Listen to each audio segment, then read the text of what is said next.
Assalamualaikum warahmatullahi wabarakatuh. Waalaikumsalam warahmatullahi Warahmatullahi wabarakatuh. Kami wartawan dari majalah sekolah MI Ma'arif Gunung Lima hendak mewawancarai Bapak selaku pengelola tempat pembuangan sampah terpadu TPST Pasuruan Kabupaten Magelang.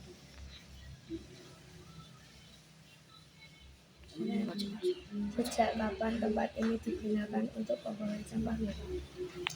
Kalau di sini di TPA Pasuruan itu kan sejak tahun 1966 sampai dengan 2022. Terus yang di TPA Nggogen Grabak itu dari tahun 2023 sampai 2024. Jadi di sini ada dua TPA ya. Yang satu di Pasuruan itu, terus yang kedua ada di TPA Nggogen Grabak. Itu yang jawaban nomor, yang pertanyaan nomor 1. Yang nomor 2.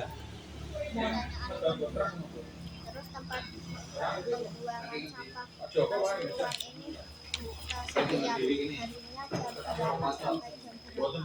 Kalau sini bukanya dari hari Senin sampai Minggu. Terus jamnya mulai dari jam 7 sampai setengah 4.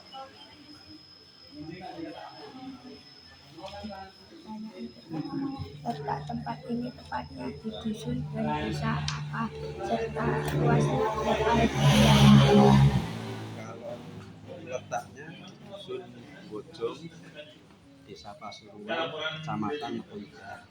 Kalau luas tanahnya sekitar 2 sampai 2,5 hektar. Luas TPA Pasuruan. Pertanyaan nomor 4. Lantas bisa menampung berapa ton sampah, Pak? Kalau menampung sampahnya itu kan tergantung musim. Ada event, terus ada musim hujan sama kemarau. Itu sampahnya bisa menampung sekitar 80 sampai 100 ton per hari. Pertanyaan kelima. Sementara setiap hari sampah yang diolah rata-rata berapa ton, Pak? Oh, kalau ini sekitar 80-an sampai 100 ton per hari. Pertanyaan nomor 6. Apakah dunia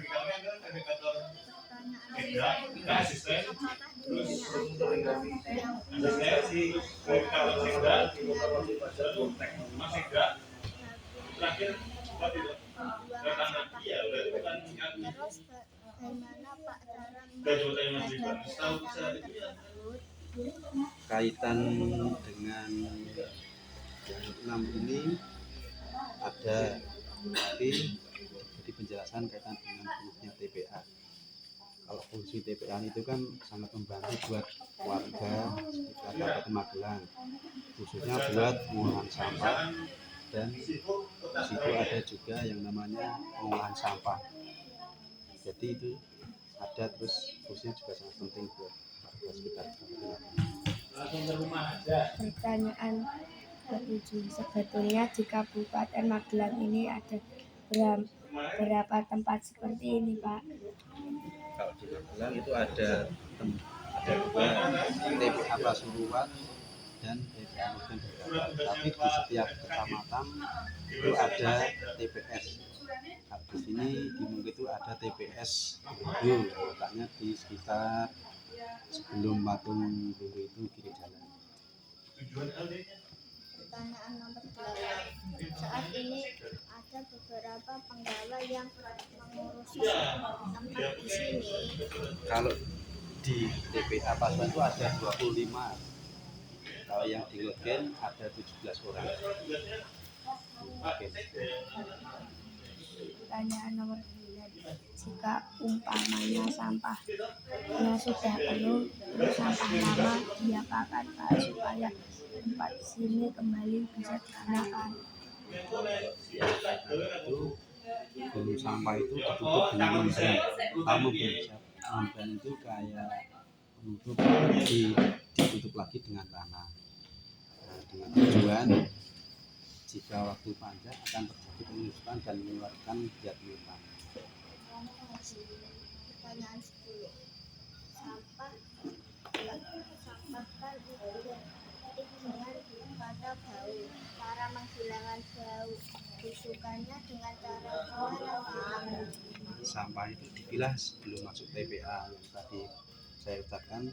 Di TPS itu kan ada di KMP, Menghilang, terus Borobudur. Nah, itu dipilah dari TPS itu dulu. Nah, setelah itu baru dibedakan mana yang organik sama yang non organik. Kalau yang organik jadi kompos, yang non organik bisa dijual. Pertanyaan nomor 11. Bapak sendiri mengurusi tempat di sini sudah berapa lama, Pak? Kalau saya sendiri sudah sekitar 4 tahun mengurus sampah di dinas itu. Pertanyaan nomor 12. Apakah ada cerita ketika sedang mengelola sampah terus melakukan perhiasan atau Kalau secara saya sendiri selama 4 tahun belum pernah ditemukan barang-barang aja seperti perhiasan, uang. Pertanyaan nomor 13. Jika umpamanya terjadi terus, langkah apa yang bisa diputuskan agar tak melanggar peraturan, Pak? Kalau yang nomor 13 itu kan kaitan dengan 12, jadi belum pernah. Jadi kalau misalkan ya pertama dipublikasikan dulu, diinformasikan ke sekitar sini ada yang kehilangan atau enggak ditemukan, seperti itu. Pertanyaan nomor 14. Terus bagaimana Pak jika ada pegawai yang sakit karena memilah sampah di sini? Jika ada pegawai atau salah satu karyawan yang sakit, langkah pertama yang kita buat yang sakit itu terutama diperiksakan dulu ke puskesmas. Kalau enggak ya di persiapan obat-obat di kantor. Pertanyaan nomor 15. Terus kalau musim hujan terus itu ada potensi gunungan sampah ini longsor nggak, Pak, hingga menyebabkan kecelakaan? Misal musim hujan seperti ini kan sampah itu ditata, dibikin seperti teras siring.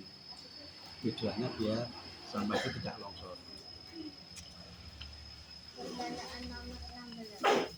Terus pesan Bapak terhadap warga, terutama terhadap pembuangan sampah nasional?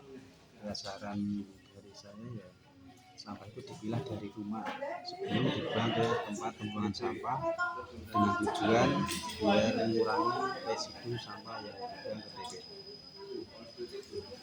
Pertanyaan nomor 17. Bagaimana tanggapan Bapak terhadap pemanfaatan barang daur ulang? Apakah bisa meringankan beban sampah di sini? Itu sangat meringankan karena apa? Karena sampah itu kan identik dengan bau ya Dek ya. Nah itu biasanya dipilah dulu yang sampah basah sama sampah kering. Kalau sampah kering ya dipilah lagi yang organik sama yang organik. Ya tujuannya sampah itu tidak terlalu banyak kalau dibuang ke TPA. Pertanyaan nomor 18. Bagaimana juga tanggapan Bapak terhadap kebersihan lingkungan sekolah? Kira-kira pesan untuk kita sebagai siswa apa? Kebersihan, kaitan dengan kebersihan lingkungan di sekolah itu erat sekali dengan istilahnya kenyamanan, terus keindahan, apalagi musim kayak hujan seperti ini.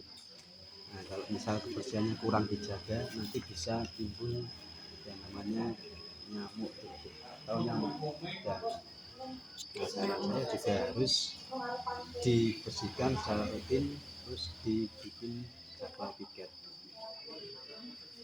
Pertanyaan nomor 19. Dulu Bapak SD-nya di mana dan pernah kena hukuman nggak? Misalnya saat membuang sampah sembarangan, Pak. Saya dulu SD-nya di SD Negeri Sawitan. Letaknya kalau dari sini kurang lebih ya 500 meter nanti kiri jalan. Kalau saya sendiri belum pernah kena. Pertanyaan nomor 20.